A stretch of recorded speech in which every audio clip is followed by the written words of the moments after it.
Talmor, Shishin Magachi. Talmor is my home. My family have worked the land for generations. My gran says the island does not belong to us, but we belong to the island. And we must be ready, for a great evil is coming. And death follows with it. Listen and subscribe to the latest season of Undertow, The Harrowing, a Storyglass production presented by Realm, available wherever you get your podcasts. Contained herein are the heresies of Radolf Buntwine, erstwhile monk turned traveling medical investigator. Join me as I study the secrets of the divine plagues and uncover the blasphemous truth that ours is not a loving God, and we are not its favored children. The heresies of Radolf Buntwine, wherever podcasts are available.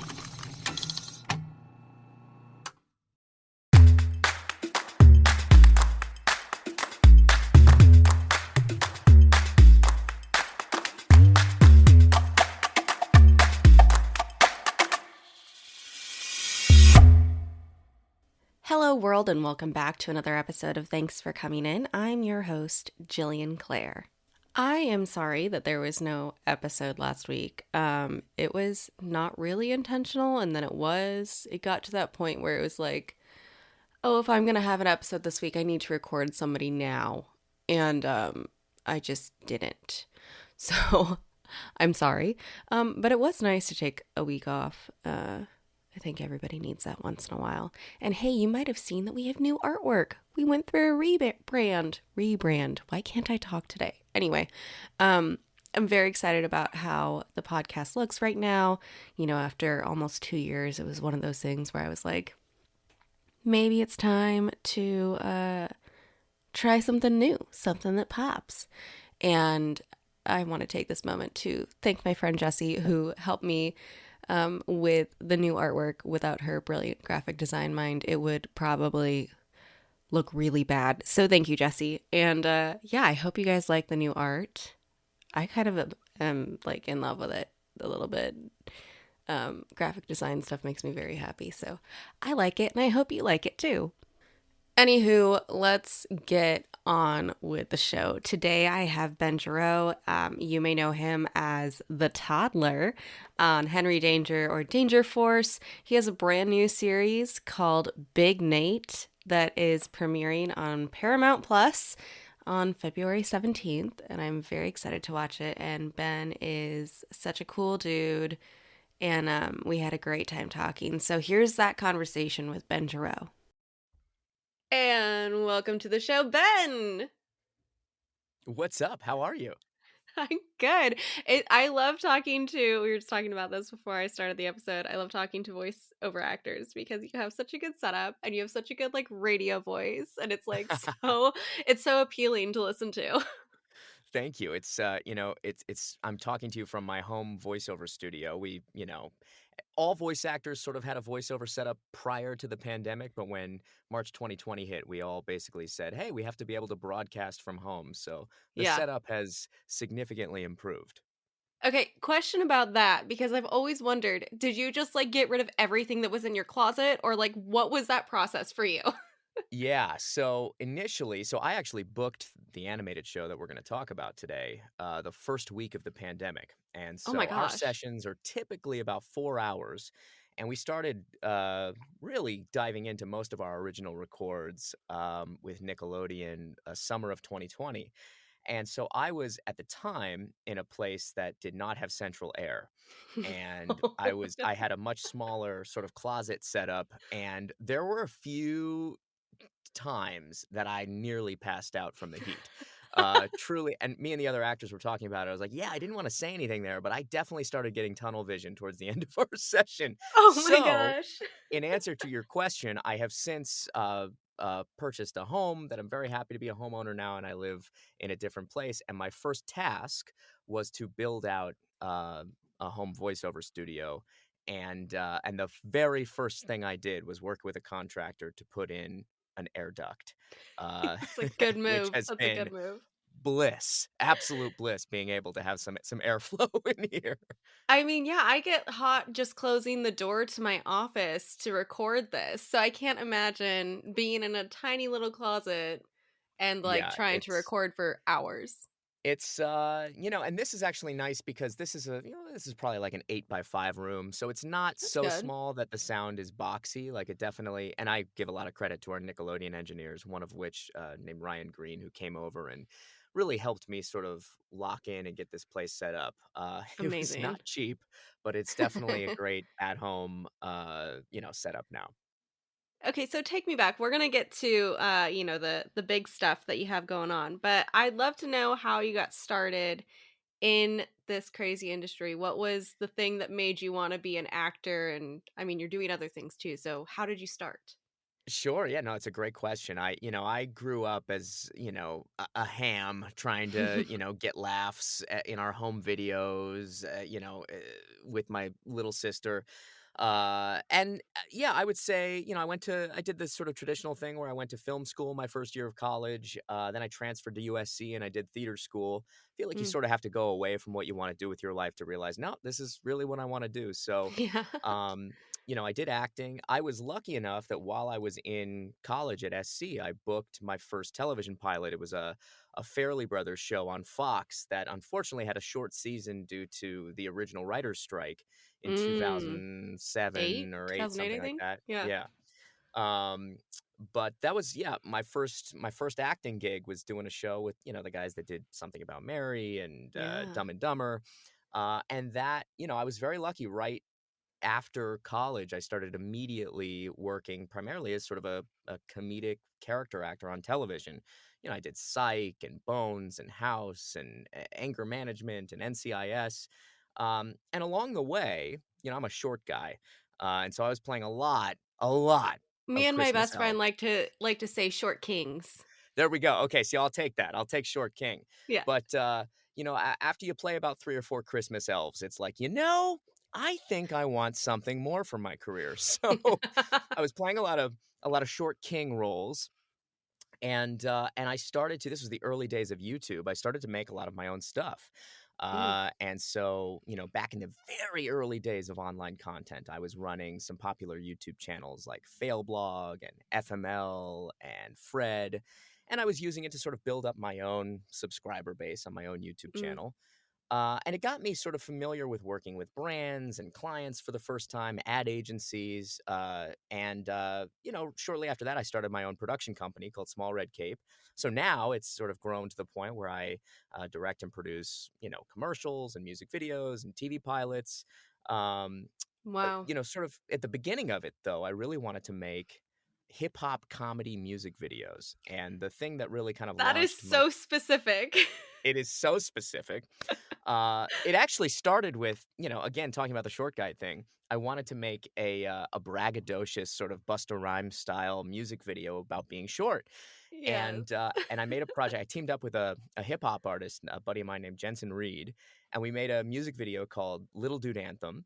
It did really well. It was me and Tamira Gray from the first season of American Idol, and we had So You Think You Can Dance dancers. It was a really fun Amazing. project. Got like 1 million views, and we were like, oh, Wow. this was kind of cool. Let's do more like this. So the project that led us to, that really ratcheted my career as a director and a producer to a different level, was called Back to the 90s. Jensen and Mm, I both sort of acknowledged that we really liked nostalgia. That was something that we wanted to make a song about. So we made a celebratory music video about the 90s called Back to the 90s. Got 100 million views. We charted on jeez. Billboard. We joined the Backstreet Boys in Las Vegas. Um, What? and that led to a bunch of spin-off music videos. I wound up directing a Vanilla Ice music video as a Oh my result. god. My writing partner Arnie Pantoja and I, who's actually also on my animated series, we were the showrunners of a CW comedy pilot right before the pandemic. So Back to the 90s Wow. really led to kind of a new level of content creation for my company, for myself, really behind camera. So suffice it to say, I do a lot of stuff. Yeah. Uh, and I like it. I think initially after college, I was like, oh, I can't tell anybody I do anything other than my television acting roles. Yeah, yeah. It'll complicate my brand, right? Mm-hmm. And now I think the more slashes you can add to your business card, especially in entertainment, the more satisfying a career you can do. At the end of the day, all I want to do is I want to make people laugh, and Yeah. so Well, I um, think you bring up an interesting point there because I remember when I was, a teenager, a big thing that agents and managers used to push was like, you need a niche. You need to fit in a small box. What is your niche? What is your thing? You can't be anything else but this one thing so that you right. book as that thing. But I feel like now we live in this really cool world where it's like everybody is doing everything and it's Yes. okay. And if you're not, then they're like, wait, why aren't you doing this too? And it's like, well, no, no, I'm getting there. Yeah, well, and it's encouraged now. Yeah. Before I think it was kind of frowned on if I, told people, well, hey, I also really want to be a writer and a director. It's Mm-hmm. like, well, hey, you really should focus on your television acting. Now everything's interconnected. So, the thing that I would reference is TikTok is a big piece of what I do. I've got, Mm. 4.5 million kids on my TikTok account. I post 2 times a Wow. day. And I feel like the content I'm able to create on TikTok, the fan base I'm able to directly create and interact with informs all my other opportunities. I'm getting Mm-hmm. directing gigs with ad agencies because I have a TikTok audience. I'm able to, I guess, do my role on my animated show better because I have, improv experience on a set. I feel Right. like I can perform better on camera in, the Nickelodeon show I do, Danger Force, because I know what it's like to be a director behind camera. So all of Mm-hmm. those things I think are interconnected. And I think the more of a mastery you can get over all avenues of entertainment, the more they inform each other. So smart. I bow down. I bow down. Thank Um, you. I want to talk about TikTok a little bit because I feel like when I initially joined TikTok and I have like no followers, I have no idea what I'm doing on there. I'm like posting my baking and like that's it. I don't know the thing. But when I joined TikTok, I joined it because the kids that I was directing, they all had TikTok and I was like, "Oh, like what's happening here?" And now I've gotten to, really start to enjoy watching my TikToks that show up on my For You page and whatnot. But you said you post 2 a day. That Yeah, seems daunting to me. What it is that is. like creating all that content constantly? Yeah, I mean, and so I guess my sort of attitude towards TikTok has adapted. Initially, at the beginning of the pandemic, it was a great way to stay creative and to be experimental with, almost ephemeral content, right? If Mm, something flops, you've got something right around the corner that you're going to post that maybe does better. So, the thing I'll sort of initially I guess compare it to is like in the 90s when I was running around trying to make little short films with my friends on a mini DV camera and figure out a way to export it to VHS tapes. You were really just sort of making stuff with the people and the props and the things that you had immediately around you. Then I build up a production company. I'm used to being on set with 200 people and jib cranes and steady cams and all this great technology and resources. And then COVID really sort of took all of that away initially and mhm. said, okay, now you have got your phone, you've got TikTok, and you've got your living room. And so it really brought me Enjoy. back. Yeah, it brought me back to that spirit of creativity, that Mm, that sort of young filmmaker of just like, hey, I'm just gonna make cool stuff. I'm gonna try and make people laugh. I'm gonna try and build up an audience. So initially it was that. It was like it's like a great playground, a sandbox to kind of be creative when we were all in quarantine. Now it's pretty integral to a lot of the things that I do. So for example, I've got this Nickelodeon show coming out. My TikTok is a great place to promote clips from the show, help build an audience for it, interact with the fans. I love directly interacting with people and seeing what they like, what they don't, and then, that can make its way into the show. mm. So, it's a great promo machine right now. It's also still a great sort of creative sandbox. In terms of the output, I'm the kind of guy that, like that Back to the 90s music video I referenced on YouTube. I spent 2 years on that music video before we put Oof. it out. Every frame mattered. Whereas with TikTok, it's the reverse, right? It's like, it's a little messier, it's a little sloppier, and that's what I kind of like. I'm still a filmmaker at heart that wants to, carefully construct every frame of a project that I care Yes. deeply about and that we're putting tons of money and resources into. But on the flip side, it's nice to have a place like TikTok where I can just, do something funny real quick, put it online, and get 2 million views on it, in a few hours, and, see what works, see what doesn't. Again, interact in the comment feed. I love the interaction. So it's just a different outlet. It's a different medium for Mm. eliciting laughter. I got into this business to make people laugh, and it's just another great tool and way to, allow me and my friends to do that. Yeah. Well, TikTok is so good for comedy. I mean, I find myself literally in bed at night just doom scrolling and laughing my butt off because I'm just like, what are these? And it's like the most random stuff. I'm like, what are these people doing? How do they come up with this? It's brilliant. I love it. You can shop from anywhere doing pretty much anything. You might shop while working, eating, or even listening to this podcast. And however you shop, we all know and love the thrill of the hunt. But do you also know how to get the thrill of the best deals? Because Rakuten shoppers do. With Rakuten, they get the deals they love with the most savings and cash back. And you can get it too. Start getting cash back at your favorite stores like Sephora, Nike, and even Expedia if you're looking to get some travel in. And getting cash back doesn't mean you have to miss out on sales because those can just be stacked right on top. It's easy to use and based on a simple idea. Stores pay Rakuten for sending them shoppers, and Rakuten shares the money with you as cash back through PayPal or check. Download the free Rakuten app and never miss a deal. Or go to Rakuten.com to start getting the most bang for your buck. That's Rakuten.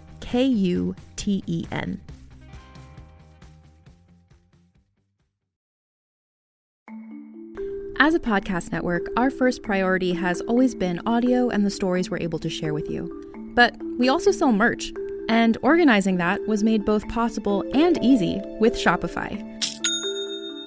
Shopify is the global commerce platform that helps you sell and grow at every stage of your business, from the launch your online shop stage all the way to the did we just hit 1 million orders stage. Whether you're selling scented soap or offering outdoor outfits, Shopify helps you sell everywhere. They have an all-in-one e-commerce platform and in-person POS system, so wherever and whatever you're selling, Shopify's got you covered. With the internet's best converting checkout, 36% better on average compared to other leading commerce platforms, Shopify helps you turn browsers into buyers. Shopify has allowed us to share something tangible with the podcast community we've built here, selling our beanies, sweatshirts, and mugs to fans of our shows without taking up too much time from all the other work we do to bring you even more great content. And it's not just us. Shopify powers 10% of all e-commerce in the US. Shopify is also the global force behind Allbirds, Rothy's, and Brooklinen, and millions of other entrepreneurs of every size across 175 countries. Because businesses that grow with Shopify. Sign up for a $1 per month trial period at shopify.com/realm, all lowercase. Go to shopify.com/REALM now to grow your business, no matter what stage you're in. Shopify.com/realm.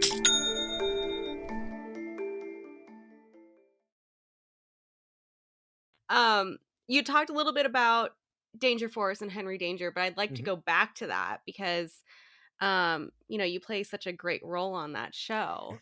And I have to know what that audition process was like for that Yeah. character. So, yeah, for those that don't know, I play a character called the Toddler on Henry Danger and now our spin-off show Danger Force on Nickelodeon. It's insane to say this, but I've been playing this character for almost 10 years now. That's It's wild. He's the main villain on the show. He's an evil man baby. I was in the pilot episode of Henry Danger, and the fact that we're still filming with this character now in the year 2022 is insane. Jace Norman, who played Henry Hart, the main kid on Henry Danger, when we started that pilot, he was, a foot and a half shorter than me. Now he's like, 30 years old and 17 feet tall. So it makes me feel old. No, look, I'm a theater kid. I grew up on the stage. I grew up with sort of broad performance style. And so what's been great about being in the on-camera Nickelodeon universe for so long is it's really theater on camera. It's Mm-hmm. really a broad, it's such a broad character. And, it's also it's a fun voice to do. So and I've made some of my greatest friends playing the toddler on this silly show. There's a great fan base for it. I've been able to really connect with the Henry Danger fans on TikTok. We were just talking about that. Mm-hmm. There's certainly a big faction of kids that call themselves members of the Todd Squad on TikTok. Ooh. Um, so yeah, look, the initial audition for that role was like many auditions I've been on, where it's sort of a grab bag of talented improv actors in a big Mm-hmm. lobby at Nickelodeon at the time. And um, I'm somebody that likes to make a big wild choice for my audition. It might not be what exactly they're looking for, but it's going to be something that's memorable. Yeah. And so I thought to myself at the time, okay, he's an evil man baby. He's sort of like this baby gangster. Why don't I combine this sort of high-pitched cartoon voice with a lisp with Christian Bale's Batman? So Oh it my sounds a gosh. little something like this. And the duality of those two voices was a lot of fun. Certainly, as a cartoon voice actor as well, it really helped sort of bring that character to life. I think they liked it. I'm Amazing. also a physical comedian, so certainly the slapstick nature of the role is super fun. So I'm very grateful for it. I've made some really beautiful friendships from that crowd over the years, and it also really strengthened my relationship with Nickelodeon as a studio, Mm-hmm. which has certainly helped on the animation side as well. Real quick, I have to know, what do you remember what like the casting director's initial reaction was when you did that first take of like that voice going back and forth? I do. What's so funny is I've auditioned for so many things where it's like, okay, you're going to callback number 7 now for Yep. this thing. I auditioned for the Toddler once with one take. Oh my And gosh. so apparently, they passed the audition tape around and everybody was pretty hyped up on it. I remember I did a lot of like physical gags in it too. I just sort of went for it in the room. I forget exactly what the sides were, but Yeah. I actually, that casting department, I went to college with one of the casting directors at Nickelodeon. So we had a personal relationship too. Not that nepotism or anything like that played a role, but certainly No, having that but personal connection helped. yeah. Um, and yeah, I think they laughed and they said, "Well, that's as good as it's gonna get. So we're just gonna stick with that one take." So it's one of the few things that I've ever really done one take on where you've just landed the role from that one. Wow, that's incredible. Like absolutely incredible. Speaking of Nickelodeon and your great relationship, let's talk a little bit about Big Nate, your new series on Paramount Plus. Tell me everything. Tell me what it's about. Tell me about being Nate. Tell me about how it got started. All of it. Yeah, so Big Nate originally is a long-running, still going comic strip and series of best-selling books that have been going on since the '90s by the author Lincoln Peirce, who is also deeply involved in the television show that we're doing. So, Nate's this precocious, mischievous kid. He's a sixth grade kid. He's got this sort of ragtag band of misfit friends, and they're constantly getting into trouble, or at least he's constantly pulling his friends into trouble and misadventures and hijinks. They go to this very sort of underfunded public school called PS 38, and it's gritty, it's grimy, it's definitely from another era. What I love about it, I was talking about my love of nostalgia earlier with my Back to the '90s project. We make use of tons of '80s and '90s songs in the show. Oh, I PS love 38 that. is outdated, so you'll probably see a rotary phone and like Yeah. an old lamp and things. I think the animation style is really cool too. I would highlight that. There's Ours is a 3D CGI show.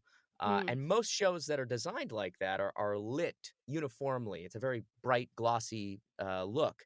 Ours is the complete opposite. Ours is lit practically. So you might light a scene by the sun sort of streaming in through a window or, an old light in the corner. That allows you to see sort of the texture on characters' skin. It's just got this kind of grimier feel because of the nature of the world. So there's definitely a more sophisticated style to the animation, and Mm. the performances themselves, I would say, also reflect that. They're more grounded than your typical sort of wacky, loony show. And the format as well, I think, complements that. Most animated shows for kids are little 11-minute segments. We have a full 22-minute show. So it allows us to Wow. do A stories, B stories, really pace the comedy, give it room to breathe.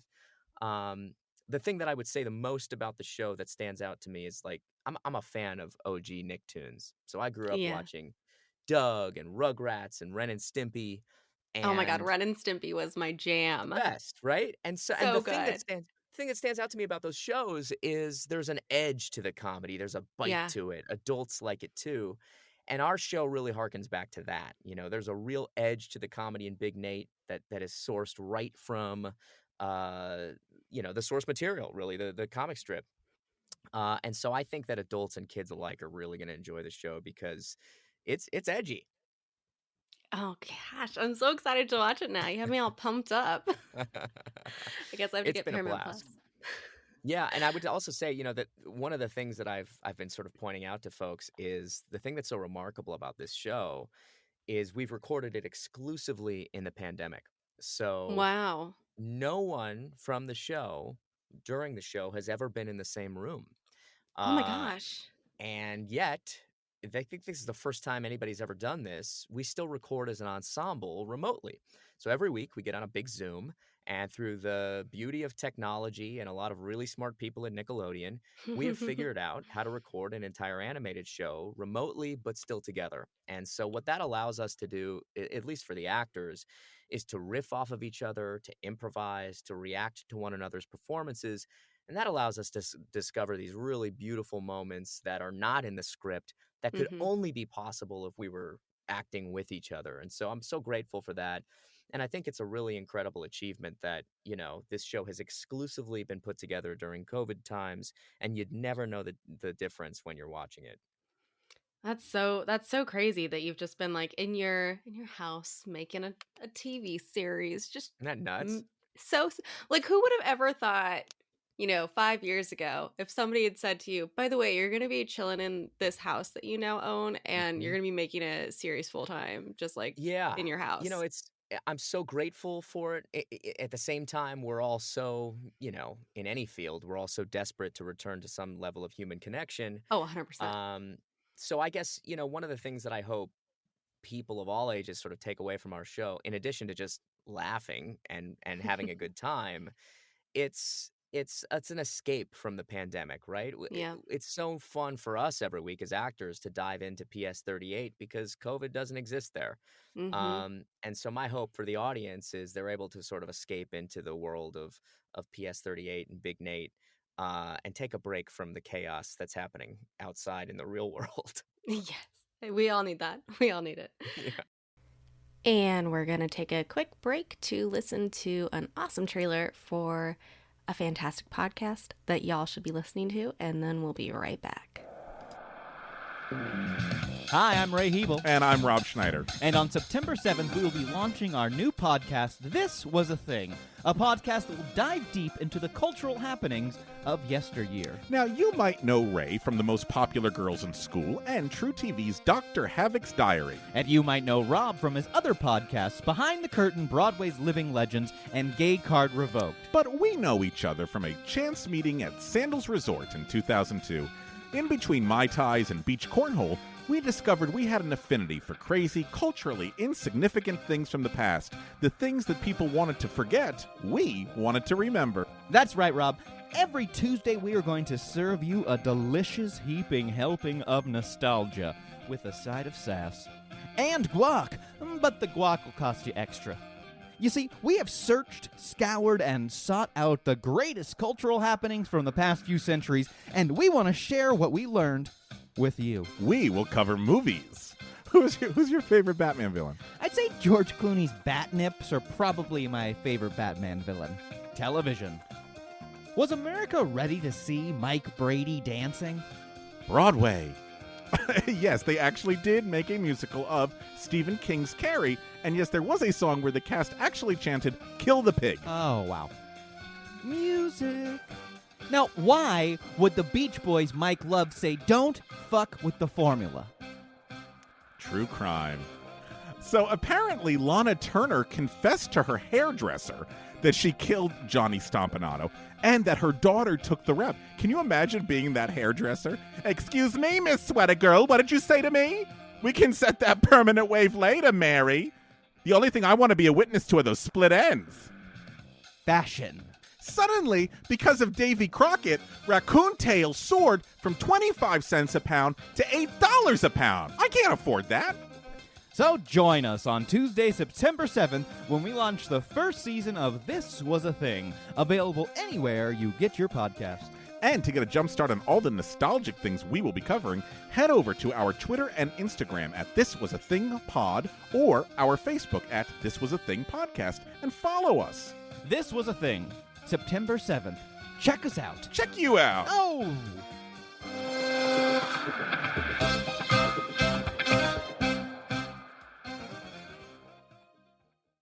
Well, on this show, we like to share audition stories, and I know you shared your Toddler audition story, but are there others that you would like to share with the audience, listeners? Yeah, I mean, we had chatted briefly, and you said it's like close calls. Like, there's Yeah. some things that stand out to me in my career that were almost, right? Every actor says, well, if I had a career made of the things that I almost got, it would be a totally different career. Oh, yeah. Like I was almost Splinter in the Michael Bay Teenage Mutant Ninja Turtle movies. So I remember I got pretty far down the audition line in that. It was high pressure and there was a lot of physicality to the role and, lots of callbacks. That was definitely one that was like an almost that stands out in my brain.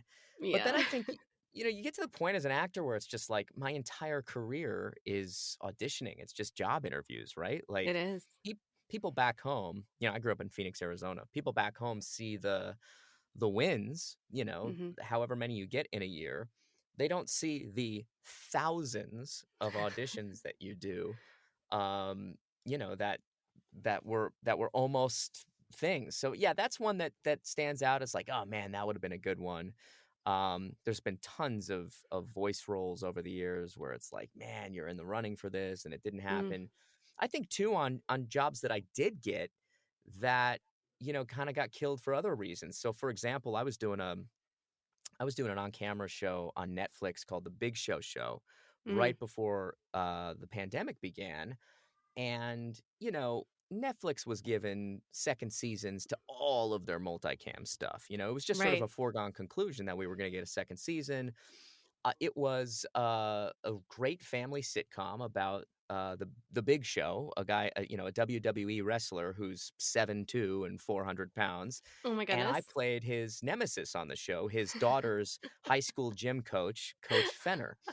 And, Paul is the Big Show's actual name, and Paul and I got to wrestle a little bit in some of the episodes. Oh They my had me in gosh. about half the episodes of the season. It was such a wonderful group of people. He was such a sweet guy. It was me and Jaleel White as the other recurring major guest star. It was so fun Wow. working with Steve Urkel. Mhm. And they were talking about, hey man, we're gonna probably write you in as a very strong recurring or a series regular for season 2. So I was really sort of ready for that to happen for most of 2020. And then as soon as the pandemic hit, the show goes away. I was actually on 3 different on-camera shows March 2020 that all got canceled within like the first 2 weeks. Ouch. But I also booked Big Nate that week. So, Right. the entertainment industry giveth and taketh, and you just got to be along for the ride. You can't grieve the losses too much, and you can't celebrate the wins too much. Yeah. So, yeah, I was really bummed when the Big Show Show went away because it was such a great group of people. We were shooting at the Paramount lot, which is always such a fun Lovely lot. place to be. And Oof. yeah, on-camera stuff's weird now, right? Like I go and do a Danger Yeah. Force episode and there's no more communal lunches. You're eating your prison food by yourself in your dressing room and, everybody's got hazmat suits on and it's like, well, a little of the luster has come off of the acting Yeah, experience. a little bit. The magic and the show of it all, the glitter Exactly. has kind of dissipated. Exactly. Well, I've had so much fun talking to you, and I'm so excited to see Big Nate. How can people follow you on social media to keep up with all of your TikToks and your fun and your comedy? Yeah, it's just my name. So check me out on TikTok and Instagram. That's probably where I post most. It's just my name, Ben Giroux, Bengiroux. And then Big Nate comes out. First episodes drop on Paramount Plus February 17th. Woo woo. Everybody better be watching. Thank you so Yeah. much for coming on. It's been so fun. So great to meet you. Thank you so much. Thanks again to Ben for coming on the show. Make sure to watch Big Nate premiering on Paramount Plus February 17th. I know I'm going to watch it. I love a good animated series, guys. I think I'm still a kid at heart. I will literally watch animated shows 24/7 if I can. Anyway, thanks, Ben. Tune in next week for another chat with another person that you know from watching them on your television sometimes. And until then, make sure to subscribe to the podcast wherever you're listening to it right now. Leave us some love, please. That would be so great. Some stars. And check us out on Instagram, where I post fun video clips from these interviews every single week. And yeah, I think that's it. Tell your friends about the show. Tell your family about the show. Thank you all for continuing to listen to me ramble and talk to cool people every week. I really appreciate it. And as always, thanks for coming in.